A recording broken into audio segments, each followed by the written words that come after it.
are setting up for a thumbnail, I recommend having a board shape on one page and then doing it again. So just to review, and you want to have several design iterations where you're playing with different colors.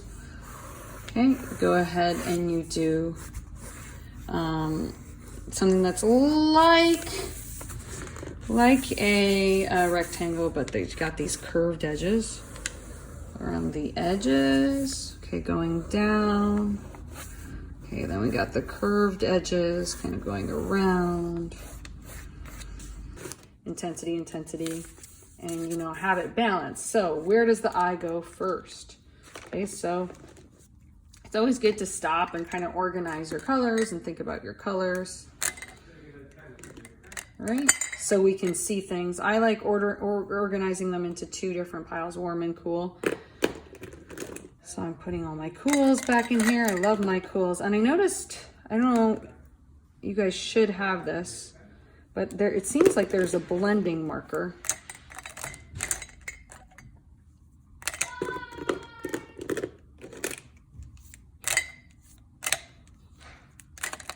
Okay, so this blending marker right here is a 0. So we'll try that later. And then you can have your dull colors kind of at the side. Here I got some greens, but that way they're always easy to access. So I'm looking here and I'm like, okay, well, which colors are my most intense, right? Before you're approaching a design, you should be like, which colors are my most intense? Okay. Okay, guys, so when you are working on skateboard thumbnails and practice thumbnails, what you should do is you should divide your journal page into different sections. So the skateboard is kind of long and then it's curvy, right? So you could go ahead and you can fit two skateboards really on one page and then just kind of curve the edges. Don't obsess about the shapes being perfect. Please don't do that. Notice how it's not straight. And then usually the focal point you will find in the center of the skateboard. So for today's exercise, make circles across the board because you really want there to be a main point of interest in the middle of the board, right? But you also want there to be visual weight on the left and the right. Now, one thing that I have realized as we've done this project is it's really powerful if you create movement back and forth from the left to the right side of the board. And you can achieve that with a line. So what we're doing right now is we're kind of doing an underdrawing, right? And you're just drawing with pencil or pen to start with, okay? And just think about, well, how can I move the viewer's eye across the board? So right now I'm playing with converging lines going towards the middle of one of my boards. And my opposite board, I'm playing with having curvy lines. Right, so what we're doing is we're very much playing and we're trying different patterns, really. You could play around, have geometric, you could have curvy, and still in the design process right now, we don't know like what visual metaphors we're going to have. We're just making choices about pattern and we're making choices about color, which is, very exciting. So go ahead, make sure you're doing that. And then take the time to really think about which markers are the most intense. And by intense, I mean really bright, right? So which ones are dark, which ones are bright. And I really want you to meditate and think about your colors. Your bright colors are going to attract more of an eye, more attention. So when you're thinking about like what colors to have for a focal point, you may want to play with things like the warm colors, the neon pink, the neon orange. So really think like if I want to attract my viewers' attention to the center of the board, what colors? And because I did this underdrawing, now I have two separate boards where I can play with different colors and other options, and I don't have to feel limited. And then, sorry about the moving back and forth, what you want to do is you really want to, if you're going to have so much bright in the middle, you want to have bright colors on the left and the right of the board, and that creates visual weight. Meaning, the eye isn't going to get stuck in one place. The eye is going to go to the center with all those converging lines, and then it's also going to look to the left and the right. Now, maybe you want the eye to travel throughout the board by having these intense pinks, then lines of intense pinks direct the eye through the board. Maybe you want to go ahead and maybe you want to do that. I like playing with the curvy ends of the board, the left and the right. So what I'm doing is I'm kind of like repeating curvy lines throughout the board. You know, I really love Vincent van Gogh's Starry Night, and I like how he creates movement and waves throughout the board, and you could go ahead and try to do that. And again, I want to emphasize this is about being messy, right? I mean, not about being messy, but we draw in our sketchbook, so we're not afraid about being messy, and we're just exploring different colors. The rocking back and forth is happening because this is a clip from a demo in class with period 3. So again, I apologize. So here I am. I'm still working with warm colors. And, you know, you're working at your own pace. In this exercise, you also have a chance to play with adding complementary colors behind the warm colors. Meaning, you can put opposite colors in the background, right? So what I'm doing right now is I picked a really dark green. Green and pinks, reds and greens are opposites. And this one has a lot of dark value, whereas the pink is a light value. So what I'm thinking is I'm like, wow, my two dominant colors are going to be kind of like a green color and a pink color. And what I'm doing is I'm purposely putting them next to each other because that's going to make the eye focus in on the board more. And then on the opposite, I'm playing with a different color palette, orange. The opposite of orange is blue. And I'm also playing with a different more wavy movement, right? So it's very much like Starry Night, and I'm moving back and forth. Why am I putting the blue throughout the board? So create unity. Again, you want to have a backdrop of color that makes everything kind of feel really connected, interconnected. So take the time to do that. Okay, and then pick your favorite colors and have fun. And when you're thinking about the background, think about working different greens together, you know, light greens and dark greens, because that's just pleasing to the eye when you put similar colors next to each other. So here I'm adding different greens together to kind of emphasize the visual movement throughout the board. And I'm practicing blending. There's a freedom in this because we're not worried about drawing like one thing in the board, but we're just trying to create a design with shapes and lines and color that's pleasing. You may want to take a break and take your black and really darken the background, so you kind of have a sense with that hard boundary where the board begins and where the board ends. So perhaps take the time to do that real quickly. Now I'm kind of like, what's nice about working on two boards at once is I can go back and forth and I can explore. So now I'm putting the light blues. I'm working some light blues in next to the dark blue.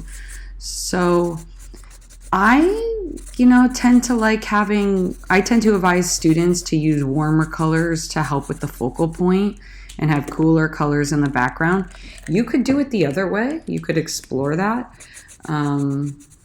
But when you're working with really intense colors, you want to use them carefully, because when you look at intense colors like pinks and bright oranges, it actually takes energy away from the board. Now I'm working in some pinks in the background. Why? What I'm doing now is I'm working in pinks in the background so it's more unified. So the greens and the pinks are working together. Now I'm playing with adding darker values.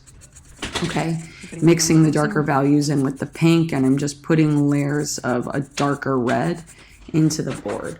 So you really want to have a variety of value, right? So notice like you can have like pink and green right? And the color palette's limited, but it feels like a lot's happening because you have different colors of pinks and different colors of greens. So it's really key when you are using lights and darks. That's why it's helpful to organize your colors. Now I'm actually putting gray. No, actually that's a dark blue. But you can like layer different colors too and see what happens when you put like the light color on top of the dark color. You could stop and make a note and write down the numbers of the colors that you really like. Again, we're just exploring color and balance today. So no worry, no stress. Okay, and down. So I kind of was thinking, okay, well, what if I play a little bit more with this idea of a triangle, right? And then maybe what if I had sort of like a circle, kind of like an outline. I keep gravitating back to this 8 shape. But what I'm doing is I'm playing with different shapes, and what I want to do is I want to have, you know, try different things, okay? So I need something big to happen here. Maybe instead of a triangle, I'll do a different shape, maybe like a hexagon. Is this a hexagon? Like a stop sign shape. Okay, and maybe for this shape, I'll go ahead, maybe I'll have a diamond. Well, I already have a diamond. Maybe I'll have one diamond and then another diamond, or one triangle, one another triangle. And I can play with this idea of repeating the shapes, right? Because we're reviewing this idea, this importance of repetition, creating rhythm. And then I can also, instead of doing converging lines like I did here, I can go ahead and add a bunch of circles, going from big to small. And these I can end up putting metaphors on top of here. But again, this is an exercise in color, shape, and repetition. Thinking maybe the circles could get small again on the outside.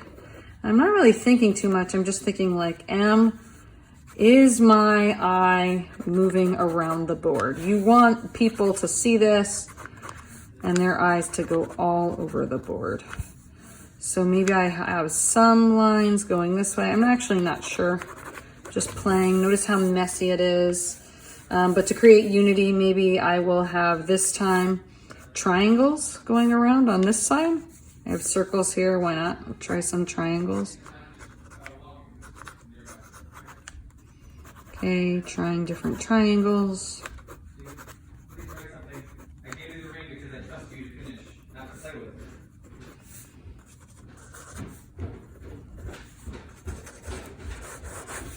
Okay, I have a strong border. Okay, so that's like one outline, you know, doing something different. Instead of circles, I'm trying some rectangles. And maybe I'll try one with just a square. And maybe I'll do something kind of cool where in order to create focus, I have a bunch of lines kind of going in the middle. Okay. Now you also want to play with the curviness of the board. Maybe I want to go ahead and then though keep this striped pattern going. Maybe then a square, thinking about different ways to kind of move the eye kind of around the board. Maybe I have triangles down here. But to keep that visual balance, I'll also kind of do the rainbow shape down here. And then maybe have a border of stripes.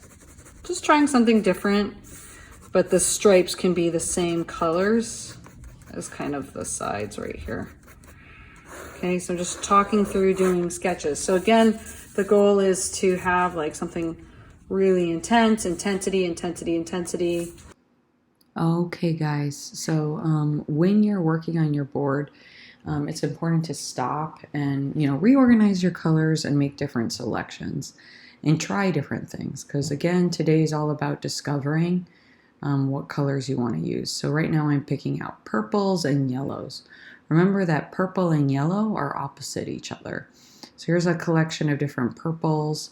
And obviously I'm putting the more intense one kind of in the middle. Actually, that's more of a muted one. Never mind. Sometimes it helps to start with a lighter value. You may not want to use the brightest color at first and slowly work in the darker values. So right now I have a lot of light values of pinks kind of all around. And notice how I'm moving around the board. Now I'm bringing in a darker value of pink, and I'm putting light and dark pinks next to each other. And again, you should be drawing with this, guys. So everyone, you should be drawing right now in class. And I'm outlining my different shapes. Again, I have something really intense in the middle, and then I have something intense on the left and the right to create visual balance. I'm also playing with converging lines and adding shadows. I'm thinking to myself, what happens if I turn all of these circles and around into spheres? Like, will I like that? Will I not like that? Etc., etc. So I'm moving around. Again, if you're going to use a color in one area, you want to use it throughout the board to move the eye kind of throughout the space. So I'm just kind of exploring that, and I'm adding different sorts of things, and I'm also thinking about having that back and forth movement. When you're continuing to work, take the time and always give yourself time to choose different colors. This neon green is interesting to me because it's, kind of pleasing to the eye, and it's intense, but it's also not so intense that if I have it in the background, I don't think it'll hurt someone's eye. I think it would make them, interested. And you could stop, you could go back and forth. I'm adding darker pinks because I'm thinking like, okay, I'm going to have like a light pink, a dark pink, and a really, really intense pink. I'm also playing with the blender, trying to blend different colors together. So again, we're exploring with the markers today. And trying different things. So like we did in our warm-up, I'm trying to blend different things together. I'm seeing if the zero color can blend the markers. I may be going a little too intense here, and having a little bit too much. But guys, that's okay. It's okay to go too much in your sketchbook. That's what your sketchbook is for. The last thing you want is to not do anything at all. So I'm adding different pinks. Anything that I do in the middle, I want to do on the top and the bottom of the board as well to have kind of like that visual balance. I'm adding different things in, different hot pinks. You'll notice when you look at all of my boards, I sort of have a similar kind of wavy figure 8 movement going back and forth. You don't have to have something that is so similar to me. It is okay if some of your designs look a little similar, but you also want to push yourself to try different things.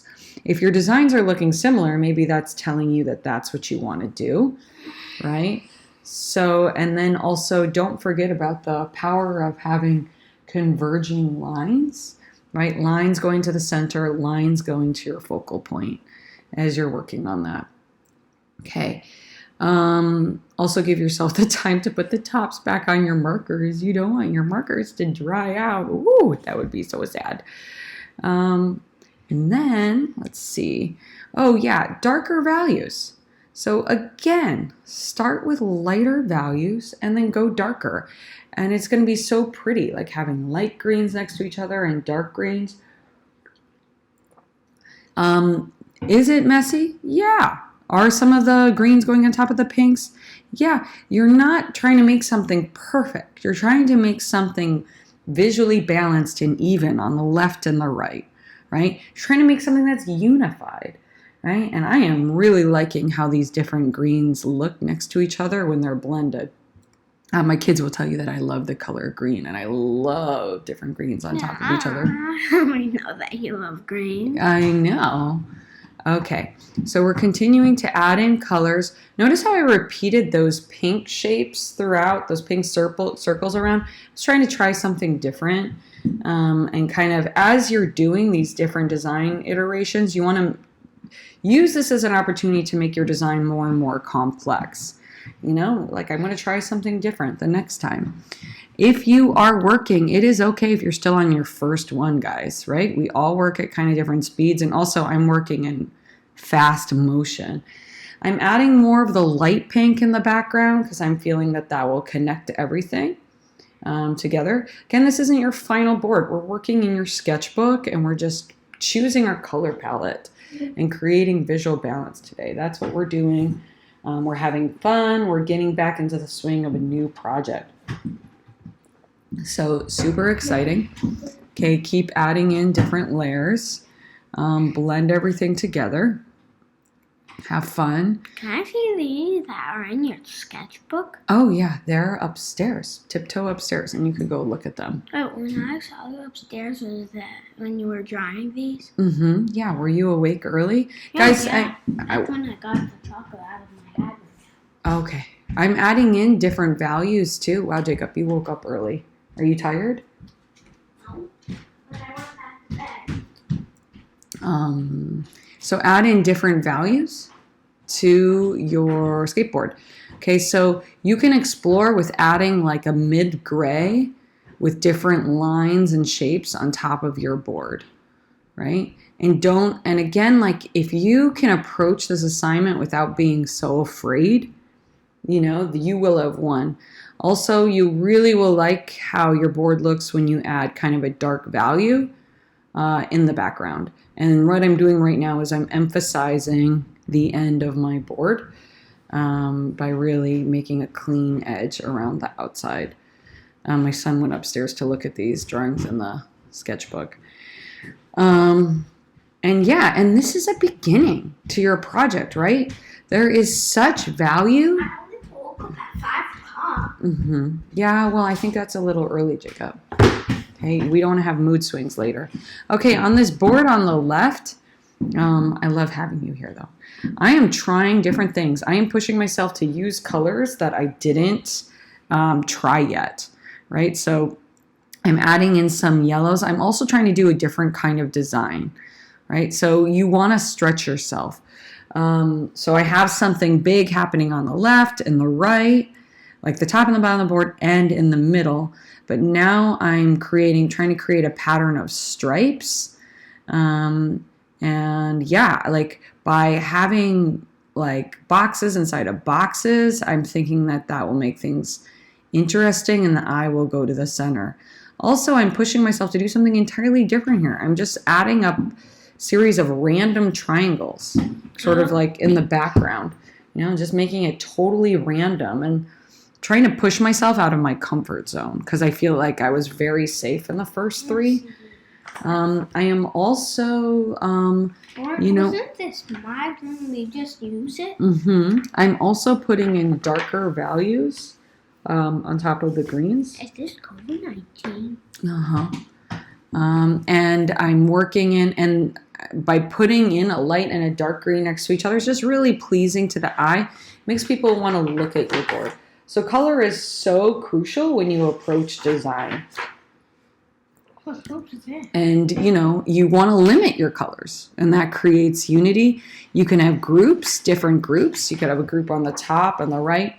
I'm playing now with adding, I think like a light green. So I'm adding like a mid to light green on top. So it really helps to take the time to organize your colors at the beginning so you have all your greens together, all your yellows together. Okay, and when you're reaching and you're working and you're exploring, you can find colors fast. So there is a point to the exercise of organizing your color. Now I want to bring the eye around the board, so I'm adding this like alternating pattern of yellow, green around the edges. Again, it doesn't need to be clean. Okay, now I'm taking a risk. Okay, so I'm like, okay, I feel like I want something that attracts the eye more. So I'm trying to add a random pattern of circles around the outside. So I'm introducing another color. It could be a risk, having this hot pink. But again, that's what this exercise is for. So if I'm going to have hot pink on the left, then I need to have hot pink on the right. I know. And then I'm going to go ahead and I'm going to repeat the color throughout the board. Okay, repetition, unifying. If I outline something, right, then the eye's going to go there. So outlining things with a darker value, right? Darker values are heavier. Outlining areas of the board with more intense will make the eye go. Okay, now I'm clarifying the edges of my board with a harder boundary, taking the time to do that, you know, and that makes things like more pleasing to the eye and makes me like what I'm working on. Okay, so continuing to give more shadows to the different shapes, more outlines, right? Really helping the viewer to understand where things begin and end. You could try just doing lines back and forth to the left and right. Like that is something you can try to create, make the eye go from left to right. Okay, so again, continuing to work in a ton of greens. I'm discovering by doing this exercise today that I definitely want to use different greens. At the end of this exercise, I tried to squeeze in using organic shapes at the very end. I don't know, you know, like if organic shapes like kind of work with this project. I've seen kids do it, but I do want to say that I've noticed that kids gravitate towards more geometrical shapes for this project. And I think it's because of the shape of the board. You got a circular shape on the left, circular shape on the right, and you kind of have a rectangle. So it makes more sense to play with geometric shapes, and I'm trying to work in organic shapes, but I would love anyone who wants to have a more free-flowing board, I would love for you to try to do that. I think it would be kind of like a challenge to go ahead and have kind of more blobby shapes. So I'm trying to work it in. I'm trying to demonstrate it to you guys, but I feel like there's a lot going on. But it's kind of cool to have the geometric shapes and the organic shapes sort of in opposition with each other. So that is kind of a neat thing. So don't feel like you can't do that. So continuing working in different values and shapes. Purple and yellow are complements. So and green and hot pink and green are complements. How come this picture has a lot more white than this pink? I don't know. I was getting more energetic. So that's why I'm using purples and yellows, and then greens and pinks. So I have about like 4 main colors. That's still a pretty limited color palette. You know, you could have like greens, and then you can have yellows, and by using different values, your color palette's still limited. Now I'm layering black. My son just asked, he's like, well, why are your last 2 boards darker? I don't know. I became more comfortable and more daring with using dark value. No, The outside, I was trying to make the eye really like go to the board, right? I felt like my board was so intense. I need to add darker values to kind of move around. And, you know, I may not end up using those darker values, but it does make it more visually interesting to like, you know, go dark in certain areas. Now you want to, you know, only have it in a couple areas. You don't want your whole board to be black. You can use the dark value to emphasize, you know, different areas. You're kind of outlining different areas and you're telling the eye, look here. You can also add cool hatching and cross hatching with the grays. Okay, I hope this video helped.